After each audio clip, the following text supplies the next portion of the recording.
ನೋಯಿಸಿ ಒಬ್ಬರ ಮನೆಯ ಘಾತವ ಮಾಡಿ ಗಂಗೆಯಲ್ಲಿ ಮುಳುಗಿದೊಡೆನಾಗುವುದಯ್ಯ. ಚಂದ್ರನು ಗಂಗೆಯ ತಡೆಯಲ್ಲಿದ್ದರೂ ಕಲಂಕ ಬಿಡದಾಗಿದ್ದೆ, ಅದು ಕಾರಣ ಮನವನ್ನು ಎಸೆದವನೇ ಮನೆಯ ಘಾತವ ಮಾಡದವನೇ. ಪರಮ ಪಾವನ ಕಪಿಲ ಸಿದ್ಧ ಮಲ್ಲಿಕಾರ್ಜುನ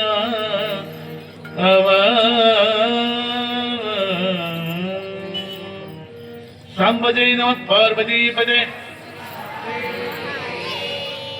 ಪ್ರಾತಸ್ಮರಣೀಯರಾದ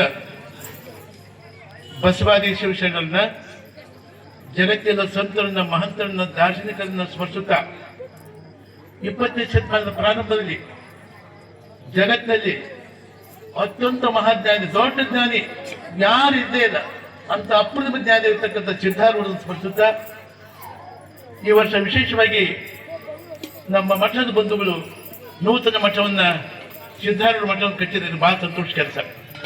ಈ ನೂತನ ಕಟ್ಟದ ಉದ್ಘಾಟನಾ ಸಮಾರಂಭದ ವಿಶೇಷವಾದ ಕಾರ್ಯಕ್ರಮ ಪುರುಷ ಆಗಮಿಸಿದ ನಮ್ಮ ಉಭಯ ಸ್ವಾಮಿಗಳವರೇ, ಮೊದಲಾದ ಯಾವತ್ತು ಮಹಾಜನಗಳೇ ಮಾಡ್ತೀರಿ.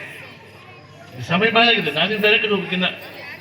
ಈಗಾಗಲೇ ಮಹಾಜ್ಞಾನ ಸಿದ್ಧಾರೂಢರ ಬಗ್ಗೆ ವಿಶೇಷ ಪ್ರವಚನ ಮಾಡ್ಯಾರ, ದಿವಸ ಮಾಡ್ಯಾರ. ಮಾತು ಹೇಳು ಕೆಲಸ ಇಲ್ಲಿ. ಅದಕ್ಕೆ ಸಿದ್ಧಾರೂಢ ಅಪ್ರತಿಮ ಜ್ಞಾನಿ, ಎಂಥ ಜ್ಞಾನಿ, ಭಕ್ತ ಮಹೇಶ ಪ್ರಚಾರಿ ಪ್ರಾಚಾರ್ಯ ಐಕ್ಯಸ್ಥನ ಕೊಟ್ಟಂತ ಮಹಾಜ್ಞಾನಿ, ಐಕ್ಯಸ್ಥದಾಗ ಅಂತ ಅಪ್ರತಿಮ ಮಹಾಜ್ಞಾನಿ ಸಿದ್ಧಾರೂಢ. ಅಂತ ಜ್ಞಾನಿಗಳು ಹುಟ್ಟಿಲ್ಲ, ಹುಟ್ಟಂಗಿಲ್ಲ, ಅಂತ ಅಪ್ರತಿಮ ಮಹಾಜ್ಞಾನಿ. ಅವರು ಪವಾಡ ಮಾಡಕ್ ಹೋಗುದೇ ದೊಡ್ಡವರು, ನಾವಾಕವು ಪವಾಡ ಮಾಡಕ್ ಬರುವಲ್ಲ ದೊಡ್ಡವರು. ಅಕಸ್ಮಾತ್ ಘಟನೆಗಳು ನಾವು ತಿಳ್ಕೋ ಪವಾಡ ಅಂತ ಹೇಳಿ ಸಿದ್ಧಾರೂಢ 100 ಪವಾಡ ಯಾವ ಜೀವನ ನಡೆದು ಹೋಗ್ತಿಲ್ಲ. ಅದಕ್ಕೆ ಎಲ್ಲ ವಿಚಾರಗಳನ್ನ ಪುರಾಣದಲ್ಲಿ ನಮ್ಮ ಪ್ರವಚನಗಳಲ್ಲಿ ಎಲ್ಲ ಹೇಳಿದ್ದಾರೆ. ಅದಕ್ಕೆ ಸಿದ್ಧಾರೂಢ ಎಷ್ಟು ಜ್ಞಾನಿ ಇದ್ದ, ಏನಿದ್ದ, ಬೇಕು ಬೇಡ ಎರಡು ಅದಾವ. ಚಿಕ್ಕ ವಯಸ್ಸು, ಸಣ್ಣ ವಯಸ್ಸಾಗ ಮನೆ ಬಿಟ್ಟಂತ ಮಹಾ ವ್ಯಕ್ತಿ, ಮಹಾಜ್ಞಾನಿ ಸಿದ್ಧಾರೂಢ. ಬಂದು ಇಬ್ಬರು 3 ಗೆಳೆಯರು ಕೂತ್ಕೊಂಡು ಮೂರು ಬಂದ್ರ, ಒಂದು ಊರಿಗೆ ಬಂದು ಒಂದು ದೇವಸ್ಥಾನ, ಈಶ್ವರ ಗುಡಿ ದೇವಸ್ಥಾನ ಮುಂದೆ ಬಸವಣ್ಣ ಇದ್ದ, ಕಲ್ಲಿನ ಬಸವಣ್ಣ. ಆ ಬಸವಣ್ಣ ಹಚ್ಚಿ ಕೂತ ಯಾರು ಸಿದ್ಧಾರೂಢ. ಮುಂದೆ ಪೂಜೆ ಮನೆಗೆ ಬಂದವು. ಪೂಜಾರಿ ಅಂದವ, ಅಲ್ಲೇ ಕೂತಿ ಅಂದ. ಯಾಕೆ ಕುದುರ್ಬಾರ್ದು ಅಂದೇವ ಸಿದ್ಧಾರೂಢ.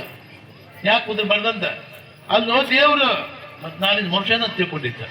ನಮ್ಮ ಮನುಷ್ಯ ಕಡೆಗಾಗಿ ಎಲ್ಲ ನೋಡಪ್ಪ, ನೀವ ಕಲ್ ದೇವರಿಗೆ ಬಸವಣ್ಣ ಏನಲ್ಲ, ಕಲ್ಲ ದೇವರಲ್ಲ, ಮಣ್ಣ ದೇವರಲ್ಲ, ಮರದ ದೇವರಲ್ಲ, ಪಂಚಲೋಹದಿಂದ ಮಾಡಿದ ದೇವರಲ್ಲ, ಸೇತು ಬಂದ ರಾಮೇಶ್ವರ, ಗೋಕರ್ಣ, ಕಾಶಿ, ಕೇದಾರ ದೇವರು ಅಲ್ಲ. ಹಾಗಾದ್ರೆ ಯಾರು? ನಿನ್ನ ನೀನು ಅರಿತ ಫಸ್ಟ್ ಆಫ್ ಆಲ್ ನೀವು ದೇಶ ನೀನೇ ದೇವ, ಪ್ರಮಾಣ ಸಂಗಮ ದೇವ. ನೀ ಯಾರು ನೀನೇ ದೇವರಕ್ಕೆಪ್ಪ. ನೀ ದೇವ್ರ ಪೂಜೆ ಮಾಡಿ ದೇವ್ರಾಗಿರ್ಲಿ. ನೀನು ದೇವ್ರ ಪೂಜೆ ಮಾಡಕ್ಕೆ ಬಲ್ಲ, ದೇವ್ರಾಗಿರ್ಲಿ. ನಾ ದೇವರಾಗಿರ್ಲಿ ನೋ ಮಗನ ಅಂದರು ಸಿದ್ಧಾರೂಢ. ಸಣ್ಣ ವಯಸ್ಸಿನಾಗ ಅಷ್ಟು ಜ್ಞಾನ. ಯಾಕಂದ್ರೆ ಶಿವನ ಅಪರಾವತಾರವಿಲ್ಲ, ಅಪ್ರತಿಮ ಜ್ಞಾನಿಗಳು. ಇವು ಜ್ಞಾನಕ್ಕೆ ಸರಿಸಮಾನ ವ್ಯಕ್ತಿಗೆ 20 ದಿವಸ ಪ್ರಾರಂಭಕ್ಕೆ ಯಾರಿರಲಿಲ್ಲ. ಅಂತ ಮಹಾಜ್ಞಾನಿ ಸಿದ್ಧಾರೂಢ. ಅವ್ರ ಜ್ಞಾನದ ಬಗ್ಗೆ, ಅವ್ರ ವಿಚಾರದ ಬಗ್ಗೆ ಎಷ್ಟು ಕಡಿಮೆ ಅಂತವ್ರು ಯಾರು ಜಗತ್ತೊಳಗ. ಇವತ್ತಿನ ಮಠಾಧೀಶರು ಮತ್ತು ಮಹಾಮಂದಿರು ಪವಾಡ ಪುರುಷರು. ಈಗಿನ ಪವಾಡ ಪುರುಷರು ಬೇರೆ, ಅವ್ರ ಪವಾಡಗಳು ಬೇರೆ. ಪವಾಡ ಮಾಡಕ್ ಹೋಗಿಲ್ಲ ಅವರು, ತಾವಾಗಿ ಪವಾಡಗಳು. ಹುರ್ಕಂಡಿ ಮಾಸ್ತರ್ ಅಂತ ಹೇಳಿರ್ಬೇಕಾದ್ರೆ ಹುರ್ಕಂಡಿ ಮಾಸ್ತರ್ ಕತಿ. ಹುರ್ಕಂಡಿ ಮಾಸ್ತರ್ ಅಪ್ರತಿಮ ಜ್ಞಾನಿ ಇದ್ದ. ಪ್ರವಚನ ಸಿದ್ಧಾರೂಢ ಹೇಳಿದ್ರು. ಏನ್ ಹೇಳಿದ್ರು? ಏನಪ್ಪ, ಇದು ಭೌತಿಕ ದೇವ ಸಿಬ್ಬಂದಿ ಆದ್ರೂ ಕೂಡ ಯಾರು ಭಕ್ತಿಯಿಂದ ಬರ್ತೀರಿ, ನಾನು 5 ವರ್ಷ ಆದಿ 10 ವರ್ಷ ಆದಿ ಯಾರು ಬರ್ತೀರಿ ನಿಮ್ಗೆ ದರ್ಶನ ಕೊಡ್ತೀನಿ ಅಂತ ಹೇಳಿದ್ರು ಪ್ರವಚನದಾಗ. ಯಾರು? ಸಿದ್ಧಾರೂಢ. ಸರಿ ಹೋದ್ ಕೆಲಸ ಹೊತ್ತು ಲಿಂಗೈಕ್ಯರಾಗಿದ್ರು ಯಾರು? ಸಿದ್ಧಾರೂಢರು. ಆಗಿದ 3 ವರ್ಷ ಆಗಿತ್ತು.